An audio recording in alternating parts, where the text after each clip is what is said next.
Morning everybody, you're tuned into Cradcore. Thank you very much for tuning in today.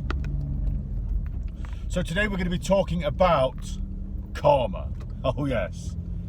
Now, what is karma? And I know what you're thinking. It's a chameleon, right? Well, I mean, maybe, but not in this sense. Not in the sense that I'm going to be talking about it today. So karma, people describe it as a wheel, don't they? The wheel of karma. And they say, the elusive they, collectively, en masse, people, when they speak of karma, they do say that karma is like a wheel. And what that means is, if you imagine everything that you do is connected to a wheel. Now, what do wheels do? Well, they turn around, don't they? They rotate. Which means, as it rotates, what is here usually comes back to here. So, if you say do something bad here, it'll come back around with karma. It'll bite you in the arse. You'll get your payback. So on and so forth. You'll get your comeuppance. But they also say that the more bad you do, the bigger that wheel gets, which means it may take longer for your karma to get back to you, but it eventually will, because it's a wheel and it turns. However, once that does come back to you, because of the size of the wheel, it is therefore the severity of your karma is dependent on the size of the wheel and comparative too. So therefore, the bigger the wheel, the more severe the karma. So, and as I said, this is directly impacted by the amount of bad karma that you build up. So, let's just look at some points here. I mean, what you've got is, say for instance, you call somebody a name, you say something under your breath, unjustifiably, say for instance to somebody in your household, and then literally 10 seconds later or so, you'll stub your toe. You'll stub your toe on the leg of the bed, or I don't know, the corner of the kitchen cabinet, and that is your very, very small wheel of karma. So what that suggests, and believe me, I'm making a point here, and there is a point that's relevant to the stuff that's going on today, but we've got to build this up. You've got to understand the wheel of karma to some degree.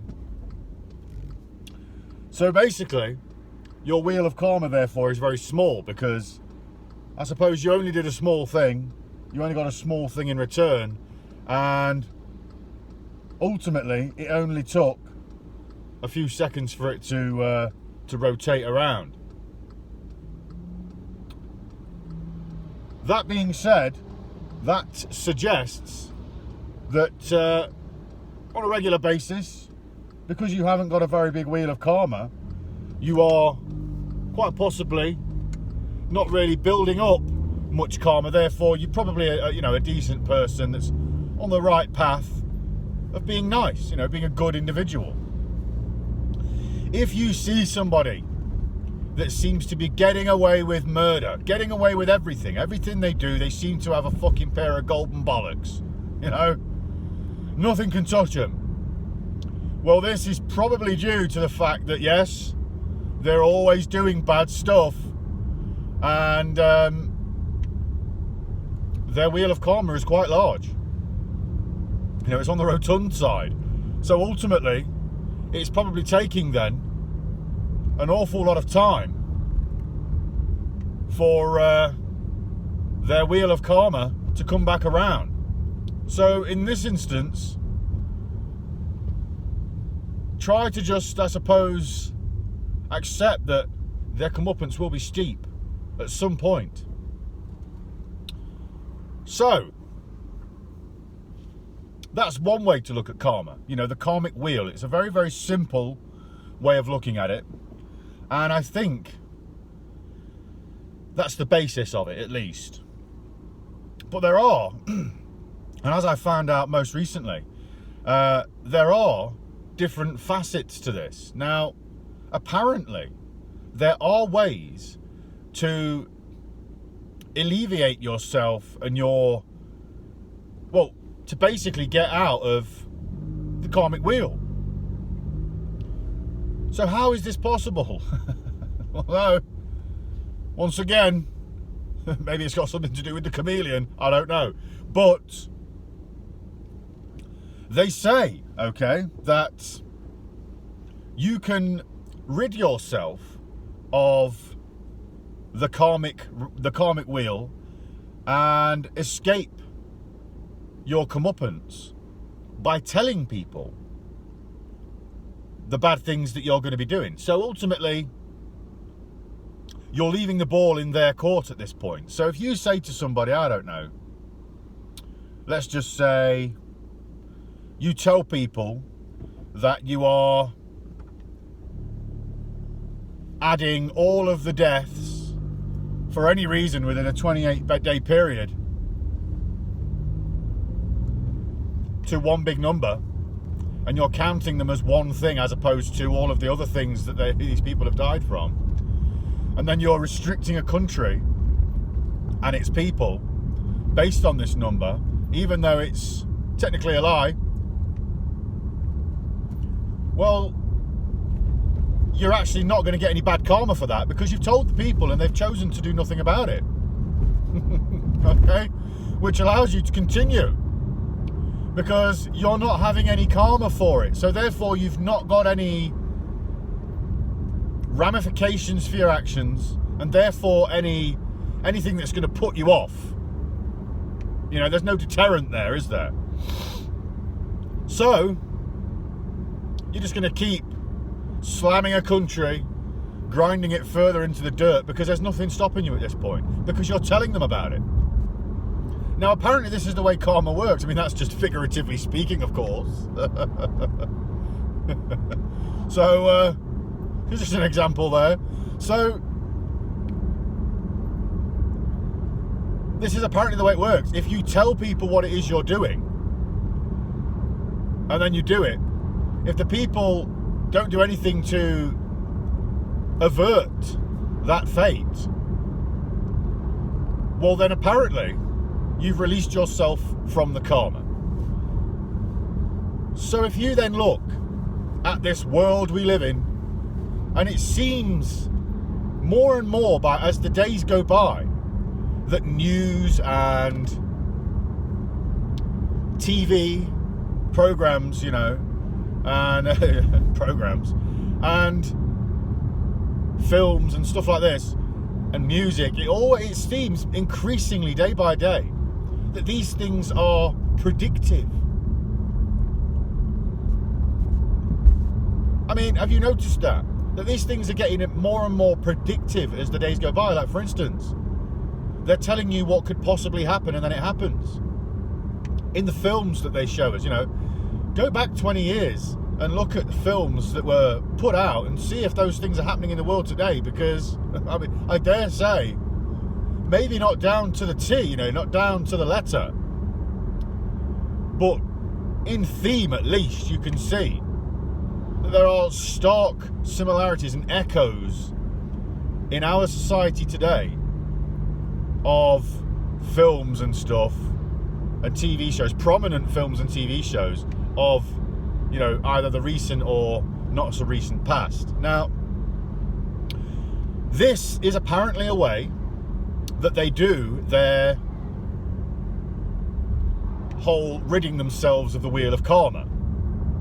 This goes extremely deep because they are telling you what they're going to do, even though they're doing it in such a way that they're not actually coming out and saying, by the way. But if you look a level deeper and you choose to educate yourself on the film industry, they kind of are coming out and telling you what they're doing and being obvious about it as well. Because how obvious does it have to get, you know, when all of these people, all of these film stars, all of these musicians, all of these fucking TV show bloody stars, people in the fucking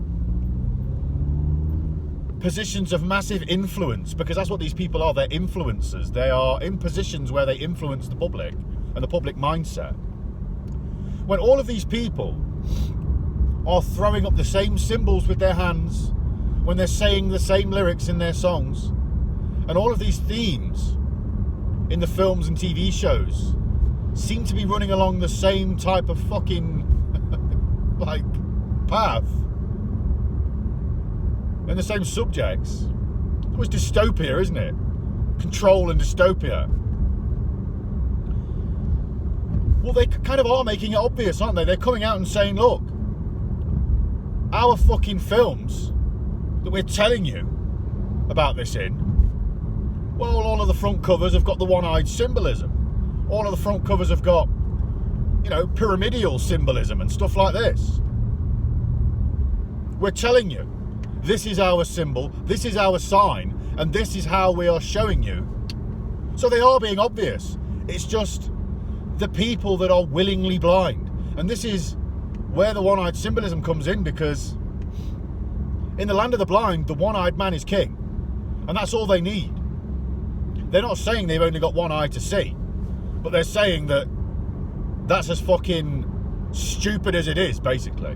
They could simply just have one eye and they'd still be the fucking king around here, because we're all choosing to be blind. The evidence is out there, you know, they put it in your face and you choose not to see it. Because when somebody comes out and says, look, this is what's going on, people don't want to hear it, because it I don't know, it's so easy just to say it's a conspiracy theory and go about your fucking comfortable little lives, you know, living in your comfy little glove, in your comfy little shoe. So, you know, I mean, where does this go? I mean, you've got to look higher than this. You've got to look deeper, because this system of conditioning, who does it benefit?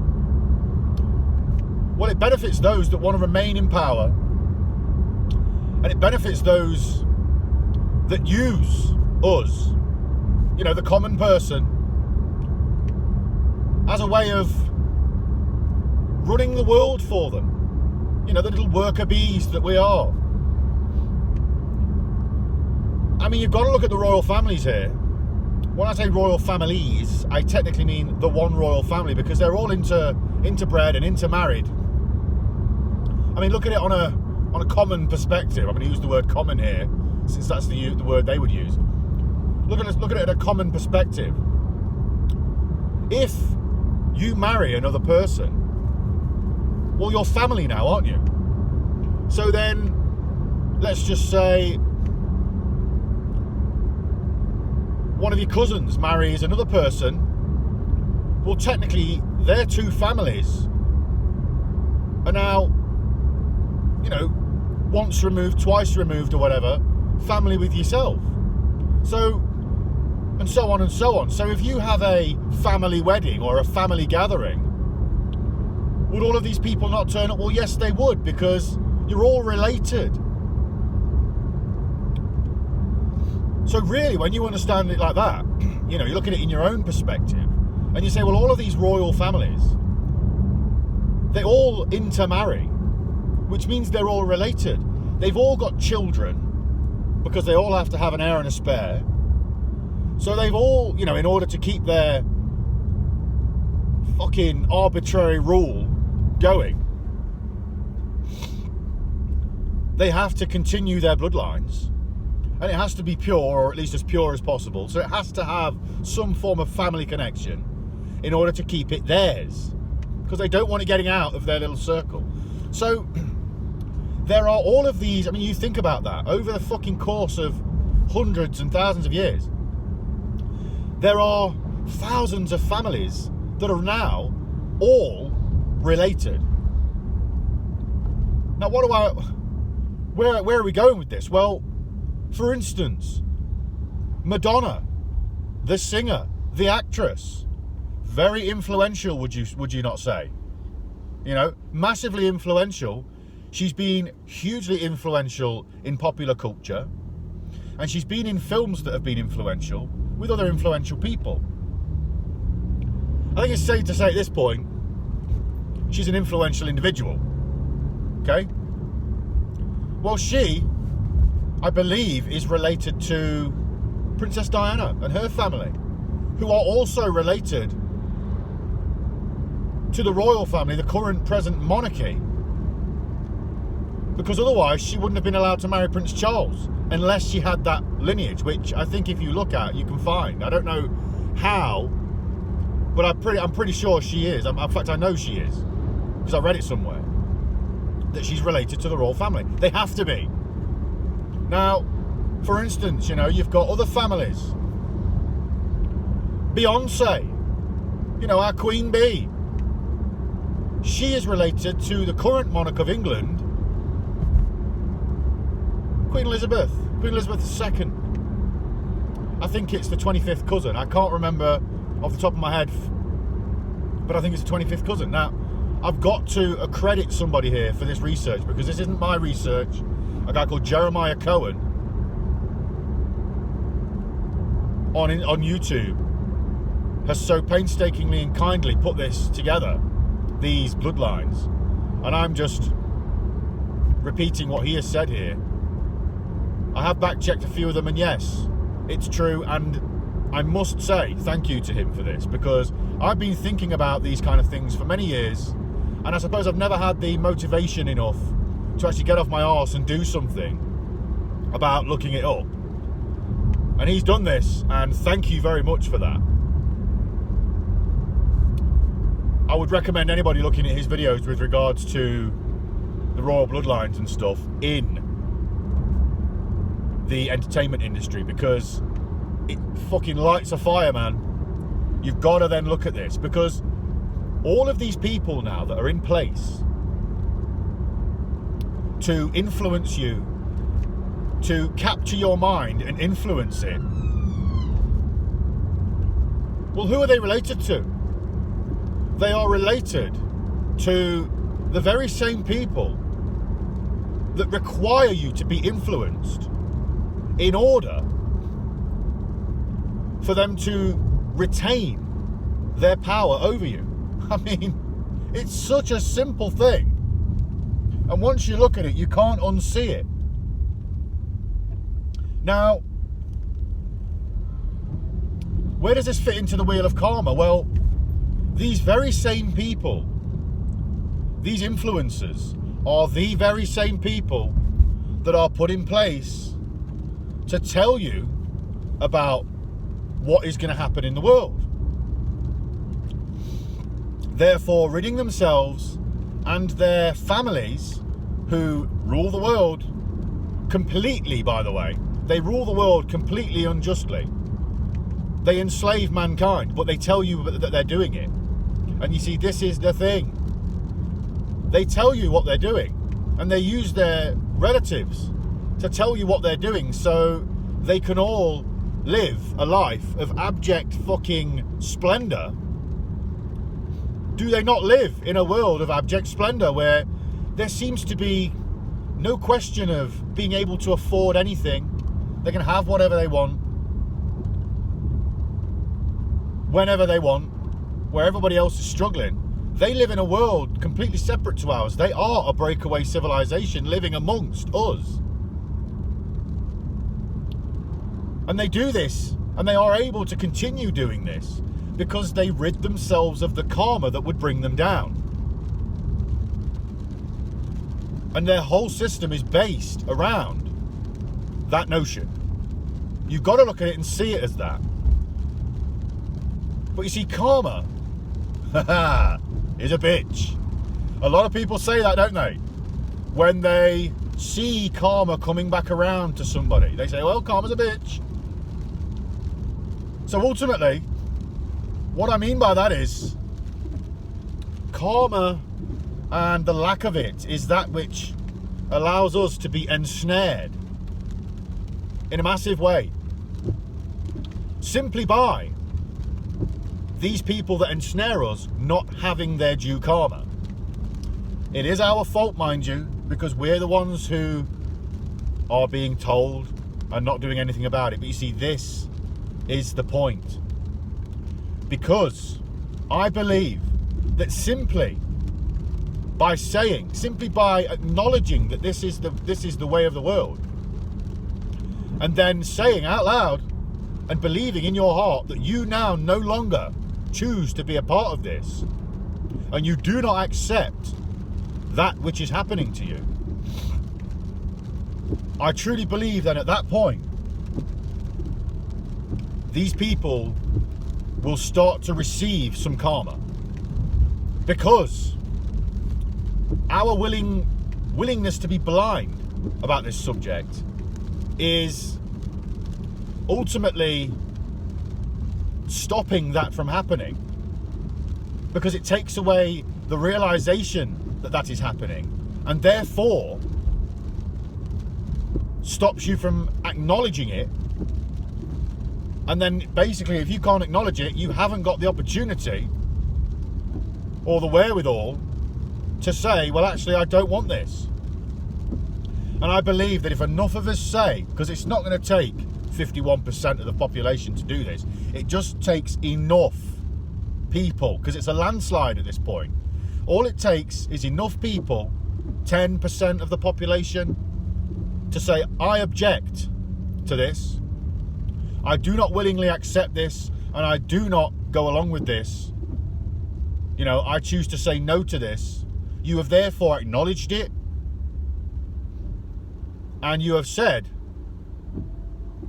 you're not going along with it anymore, and therefore they cannot fucking get away with that karma. At least the karma that would come back to them for doing that to you. Now, you imagine this on a large scale.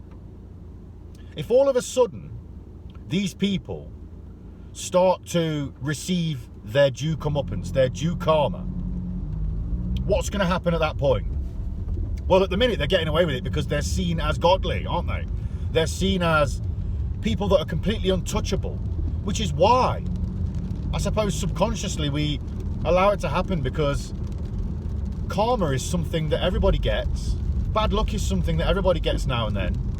So why are these people just not getting any of this? Why are these people seemingly untouchable? Well, there you go, you know. If all of a sudden they are seen to be human and just like the rest of us, and start to receive their fucking karma, well, all of a sudden that illusion, that that presence that they have starts to fall away. And once they're seen as being human and they start to get their comeuppance, well, all of a sudden more and more will start to happen, because the veil will be lifted, and more people will wake up to this and accept that this is the case. And as that starts to happen, more and more people will therefore object. And at that point, the fucking whole world shifts. And the system is broken. The system is thrown out. And these people can no longer get away with it, because now they are subject to their own wrongdoings. And they are accountable. You imagine these people getting their karma for everything that they've done to mankind. What would that look like?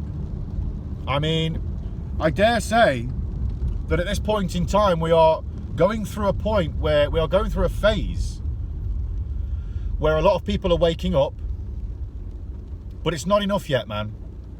We've got to keep going. And I say this, try it right now. Just say, or at least when you've stopped watching this video, say, I can see what's going on, and I object.